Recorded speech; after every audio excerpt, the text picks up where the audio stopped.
ambayo mimi naitumia. Hata watu wanaofanya na kazi wanajua. Mimi kiukweli kama nataka kufanya biashara, kabla ya kuwatafuta watu kupata msaada wao, huwa niko busy kwenye kufanya. Kwa sababu nikiwa busy kwenye kufanya, people will notice you. Na inawezekana sio wao, inawezekana watu wa chini kabisa. Yani wewe kwenye biashara yako unayofanya, kama ukiwa busy kwenye kufanya hiyo, yani unaweza usimhitaji hata wewe unayetaka kumtafuta. Kwa sababu wengi wajua ukishaanza kuwatafuta, najua watu wanaomba hela, wanataka hela. Kwa la msingi wewe cha kufanya, hicho unachokifanya, endelea kufanya. Yani achana kuwatafuta watu, sababu watu sio ukombozi wako.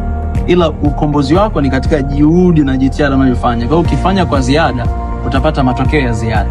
Ila kama ukizidi kuwatafuta nani wa kunisaidia, utashindwa kufanya, kwa sababu watu wa kukusaidia hawatakuwepo, hautawaona. Alafu unaweza kuwa disappointed. Kwa hiyo assume kwamba kitu unachokifanya hakuna mtu wa kukusaidia. Yani ni wewe na wewe na wewe. Kwa hiyo you keep on doing that. Basi yeah. Bro, samani kinga swala ni kwamba uliweza kugundua hicho unachokifanya.